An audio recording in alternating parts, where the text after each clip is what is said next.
എല്ലാവർക്കും സലു കിച്ചണിലേക്ക് സ്വാഗതം. ഇതിപ്പോൾ രാത്രിയാണ് കേട്ടോ. രാത്രി ദേ മാമയുടെ കയ്യിലിരിക്കുന്ന എന്താണെന്ന് കണ്ടോ.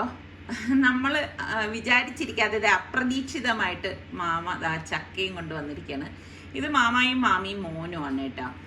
അപ്പം സർക്കാർക്ക് ചക്ക ഇഷ്ടമുള്ളത് കൊണ്ട് അവരുടെ വീട്ടിൽ തന്നെ ഉണ്ടായ ചക്കയാണ്. അപ്പോൾ ആഹാരം കഴിക്കാമെന്ന് ഞാൻ പറഞ്ഞപ്പോഴേക്കും അവർ കഴിച്ചിട്ടാണ് വന്നതെന്ന് പറഞ്ഞു. അപ്പം നമ്മളിങ്ങനെ കുറേ നേരം അവിടെ ഇരുന്ന് സംസാരിച്ചിട്ടൊക്കെയാണ് പിന്നെ അവർ പോയത്. അപ്പോൾ ഇന്നത്തെ നമ്മളുടെ പ്രഭാതമാണ് ഈ കാണുന്നത്. 6:05 നമ്മളുടെ മനോഹരമായിട്ടുള്ളൊരു പ്രഭാതമാണ്. അപ്പോൾ അത് കഴിഞ്ഞ് എനിക്ക് കിച്ചണിൽ കുറച്ച് പാത്രമൊക്കെ കഴുകാനുണ്ടായിരുന്നു. അതെല്ലാം കഴുകിയ ശേഷം നമ്മുടെ ചെടികൾക്ക് വെള്ളം ഒഴിക്കാനായിട്ട് വന്നതാണ്. ഇടയ്ക്കൊക്കെ മഴ പെയ്യുന്നുണ്ടെങ്കിൽ ഞാൻ ഈ മഴ സമയത്തും ചെടിയൊക്കെ വെള്ളം ഒഴിക്കും കേട്ടോ. എൻ്റെ വിചാരം എന്ന് പറഞ്ഞാൽ പാവം അവരിങ്ങനെ ദാഹിച്ച് വലഞ്ഞ് നിൽക്കുകയല്ലേ എന്നൊക്കെ ഉള്ള ഒരു മനസ്സിലെ ഒരു തോന്നലാണ് കേട്ടോ. അപ്പം നിസാർക്ക് പറയും, ഈ മഴ പെയ്യുന്ന സമയത്തും നീ എന്തിനാണ് ഈ ചെടിക്ക് വെള്ളം ഒഴിക്കുന്നതെന്നൊക്കെ എൻ്റെ അടുത്ത് ചോദിക്കാറുണ്ട്. അതുപോലെ തന്നെ ബോഗൈൻ വില്ലയിൽ നിങ്ങൾ പറയില്ലേ വെള്ളം ഒഴിക്കണ്ടെന്ന് വിചാരിച്ചാൽ 2 ദിവസം കഴിയുമ്പോൾ എനിക്ക് തോന്നും പാവം അവർക്കും ദാഹിക്കത്തില്ലേന്ന് വിചാരിച്ചിട്ടൊക്കെ ഞാൻ വെള്ളം ഒഴിച്ചു കൊടുക്കും കേട്ടോ. അപ്പോൾ ദാ നമ്മുടെ റോസാ ചെടിയൊക്കെ ഇങ്ങനെ നിൽക്കുകയാണ്. അതിലെ പൂ ഇനി കട്ട് ചെയ്ത് വിടണം. നാരകം അങ്ങോട്ട് നല്ലോണം വളരുന്നില്ല, അതങ്ങനെ കുറ്റിയായിട്ട് നിൽക്കുകയാണ് കേട്ടോ. പിന്നെ ഇത് നമ്മൾ തറയിൽ നട്ടിരിക്കുന്നതാണ് ഈ റോസയൊക്കെ. അതിൽ ഒരെണ്ണം അങ്ങറ്റത്തുള്ളത് ഇച്ചിരി നല്ല പുഷ്ടിയായിട്ട് വരുന്നുണ്ട്. ഇതേണ്ട നമ്മുടെ കോവയ്ക്കയുടെ പൂവാണ്. നല്ല രസമുണ്ട് അല്ലേ ഇതിങ്ങനെ കാണാനൊക്കെ. പിന്നെ ഈ കറിവേപ്പില ഞാൻ കട്ട് ചെയ്ത് വിട്ടപ്പോൾ അതിങ്ങനെ വളർന്നു വരുന്നുണ്ടായിരുന്നു. പക്ഷേ അതിൻ്റെ ഇല ഇപ്പം മുകളിൽ എന്തോ പ്രാണികൾ കടിച്ചിട്ട് അതിങ്ങനെ നശിച്ചു പോണത് പോലെയാണ് ഇരിക്കുന്നത്. അപ്പോൾ അതൊക്കെ കഴിഞ്ഞ് വന്നപ്പോൾ നമ്മളുടെ മീൻകാരി ചേച്ചി വന്നിട്ടുണ്ടായിരുന്നു. അപ്പോൾ അതാ നെത്തോലി ഉള്ളപ്പോൾ എന്തായാലും എന്നെ ഇവിടെ വന്ന് ഇത് വാങ്ങിപ്പിച്ചിട്ടേ പോകത്തുള്ളൂ കേട്ടോ പുള്ളിക്കാരി. കാരണം പുള്ളിക്കാരിക്ക് അറിയാം നമ്മുടെ സുൽത്താന് നെത്തോലി ഇഷ്ടമാണെന്നുള്ളത്. അപ്പം ഞാൻ നോക്കിയപ്പോഴേക്കും നല്ല കൊഞ്ചു ഇരിക്കുന്നുണ്ടായിരുന്നു, ചെമ്മീൻ. അപ്പം ഞാൻ പറഞ്ഞു എനിക്ക് പിന്നെ അതും കൂടി കുറച്ചെടുക്കുമെന്ന് പറഞ്ഞു. അപ്പം അത് ഇപ്പം എനിക്ക് ആവശ്യമുള്ളത് എടുക്കുകയാണ്. ഞാൻ പറഞ്ഞു ഒരുപാടൊന്നും വേണ്ട, ഇനിയിപ്പോൾ ഒരുപാടൊന്നും ഇവിടെ കഴിക്കാൻ ആൾക്കാരൊന്നും ഇല്ല, എല്ലാം കുറച്ച് മതി എന്നൊക്കെയാണ് ഞാൻ പറഞ്ഞത്. അത് അവരും പോയി കഴിഞ്ഞപ്പോൾ നമ്മുടെ നിസാറിക്ക് ചക്കയും കൊണ്ടുവന്നു. അപ്പോൾ പഴുത്ത ചക്കയാണ്, പെട്ടെന്ന് മുറിക്കണം എന്ന് മാമി പറഞ്ഞായിരുന്നു. അപ്പം എന്നാൽ പിന്നെ ഇത് ഇപ്പം തന്നെ മുറിച്ചേക്കാം എന്ന് വിചാരിച്ചിട്ട് നിസാറിക്ക് കട്ട് ചെയ്തെടുക്കുകയാണ് കേട്ടോ. അപ്പോൾ ചക്ക കാണുമ്പോൾ ഭയങ്കര സന്തോഷമാണ് നിസാറിക്കക്ക്. എനിക്കാണെങ്കിൽ ഇങ്ങനൊന്നും കൊതി വരത്തില്ല കേട്ടോ. ഒരു പ്രാവശ്യം ചക്കയൊക്കെ തിന്നു കഴിഞ്ഞാൽ ഓക്കെ ഈ വർഷം ഇനി തിന്നണം എന്നൊന്നും തോന്നത്തില്ല. പക്ഷെ നിസാറിക്ക് അങ്ങനെയല്ല, എത്ര ചക്ക കിട്ടിയാലും കഴിക്കും. ചക്ക മടുത്താ എവിടെ മരിക്കണം, ചക്കയാ നമ്മൾ മരിക്കണം.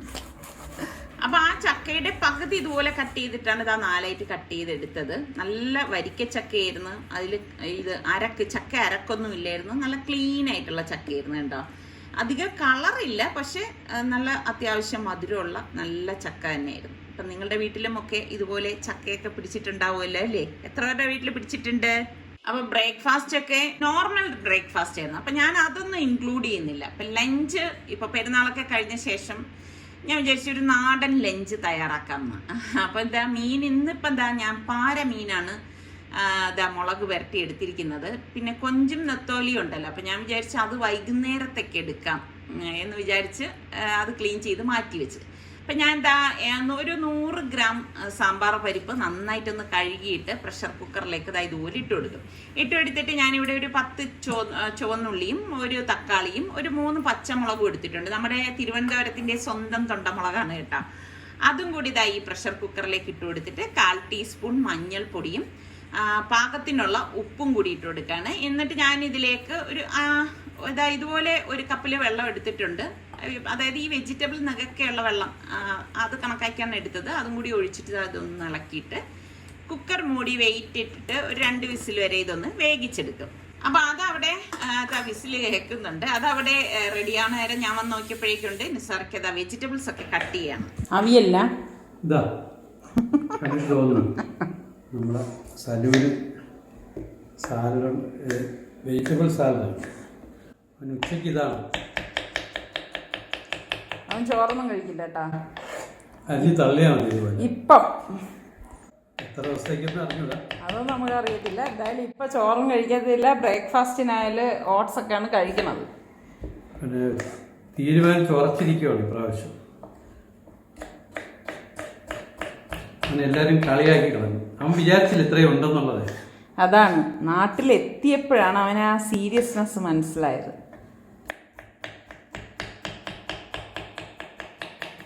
അപ്പൊ ഇപ്പൊ സലു തന്നെ പറയും ഇതുപോലെയുള്ള ഫുഡൊക്കെ മതിയുമ്മ, മറ്റേതൊന്നും വേണ്ടാന്ന് പറയുന്നത് കാരണം ഇങ്ങനെയൊക്കെയുള്ള ഫുഡൊക്കെയാണ് അവന് കൊടുക്കണത്.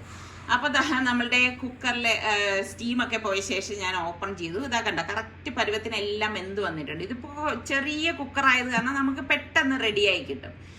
അപ്പം ഇത് വെന്ത ഈ ഒരു പരിപ്പ്, അതായത് വെജിറ്റബിൾ കൂട്ട് ഞാൻ മാറ്റി വെക്കാണ്. എന്നിട്ടൊരു പാൻ അടുപ്പത്തേക്ക് വെച്ചിട്ട് ഒരു 3 ടേബിൾ സ്പൂണോളം വെളിച്ചെണ്ണയാണ് ഒഴിച്ചു കൊടുത്തിരിക്കുന്നത്. ഇതിലേക്ക് ഞാൻ ഒരു 10-12 വെണ്ടയ്ക്കായ ഇതുപോലെ കട്ട് ചെയ്തിട്ട് ഒന്ന് ഇളക്കി കൊടുക്കണം. ഇതുപോലെ ഇളക്കി കൊടുത്ത ശേഷം ഞാൻ പാകത്തിനുള്ള ഉപ്പും കൂടി ഇട്ട് കൊടുക്കാണ് കേട്ടോ. ഒരുപാട് വെണ്ടയ്ക്കങ്ങ് വഴറ്റി കളർ മാറ്റേണ്ട ആവശ്യമില്ല. ഇതുപോലെ ഒന്ന് വെന്ത് കിട്ടിയാൽ മാത്രം മതി. പിന്നെ ഞാൻ ഇതിലേക്ക് 1.5 ടേബിൾ സ്പൂൺ മുളക് പൊടിയും മല്ലിപ്പൊടിയും 1/2 ടീസ്പൂൺ വീതം മഞ്ഞൾപ്പൊടി, കായപ്പൊടി, ഉലുവാപ്പൊടി, വറുത്ത് പൊടിച്ച ഉലുവാപ്പൊടിയും പാകത്തിനുള്ള ഉപ്പും എടുത്തിട്ടുണ്ടായിരുന്നു. അതെല്ലാം കൂടി ചേർത്തിട്ട് അതുപോലെ ഒന്ന് ഇളക്കി കൊടുക്കും. ഇളക്കിയ ശേഷം ഞാനിവിടെ ഒരു നെല്ലിക്ക വലിപ്പത്തിൽ പുളി എടുത്തിട്ടുണ്ടായിരുന്നു. അത് കുറച്ച് വെള്ളത്തിൽ, ഒരു 1/4 കപ്പ് വെള്ളത്തിൽ പിഴിഞ്ഞതും കൂടി ഒഴിച്ചു കൊടുക്കുന്നു. പിന്നെ നമ്മൾ വേവിച്ച് വെച്ചിരിക്കുന്ന പരിപ്പ് വെജിറ്റബിൾ കൂട്ടുണ്ടല്ലോ, അതും കൂടി ഇതിലേക്ക് ഇട്ടിട്ടൊന്ന് ഇളക്കി കൊടുക്കണം. അപ്പൊ ഇനിയാണ് നമ്മൾ ഇതിലേക്ക് തിളച്ച വെള്ളം തന്നെ ഒഴിച്ചു കൊടുക്കണം, പച്ചവെള്ളം ഒഴിച്ചു കൊടുക്കരുത് കേട്ടോ. വെണ്ടയ്ക്ക സാമ്പാറാണിത്.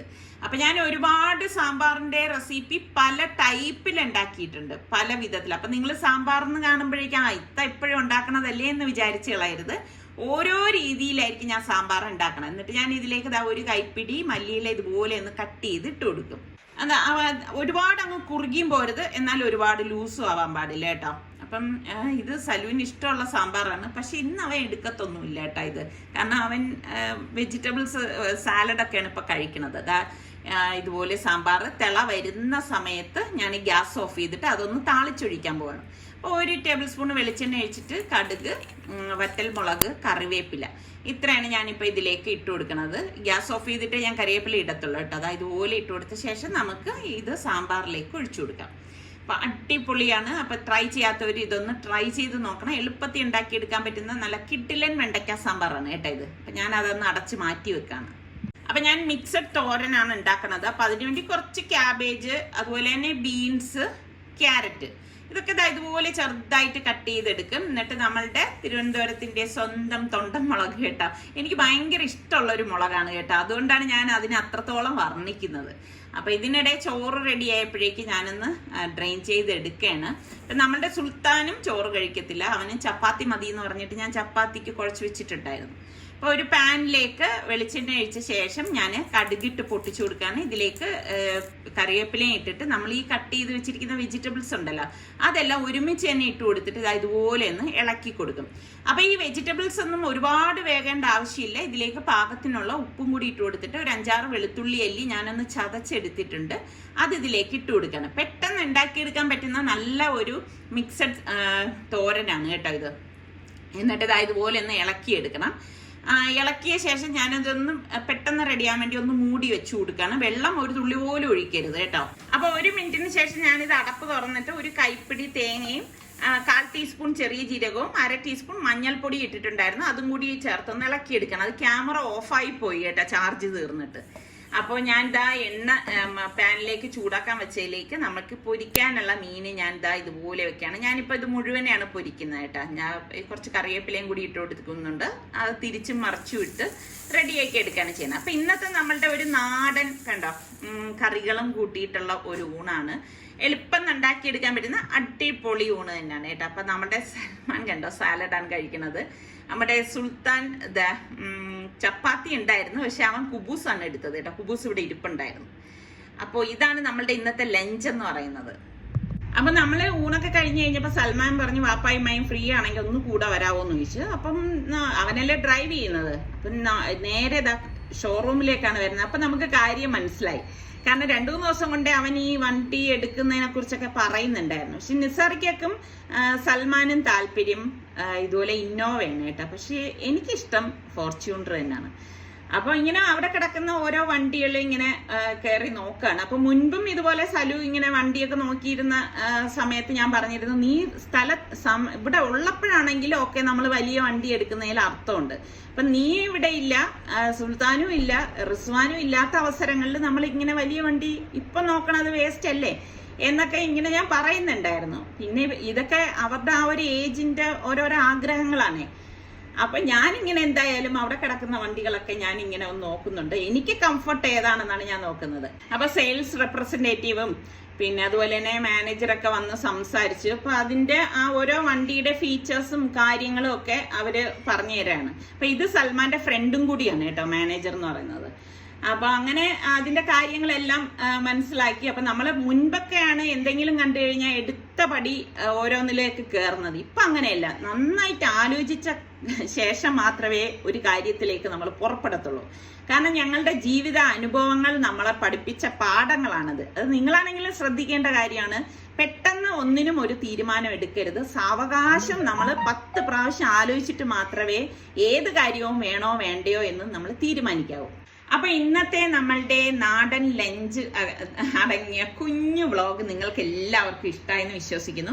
പിന്നെ സബ്സ്ക്രൈബ് ചെയ്യാതെ കാണുന്ന ആരെങ്കിലും ഒക്കെ ഉണ്ടെങ്കിൽ നിങ്ങൾക്ക് നമ്മുടെ ചാനൽ ഇഷ്ടപ്പെടാണെങ്കിൽ സബ്സ്ക്രൈബ് ചെയ്യാനോ ആ ബെല്ലൈക്കൺ പ്രസ് ചെയ്യാനോ ഒന്നും മറന്നു വരുതേ. അടുത്ത നല്ല റെസിപ്പിയോ വ്ളോഗോ ഇട്ടൊക്കെ കാണാം. അതുവരയ്ക്കും എല്ലാവർക്കും ബൈ.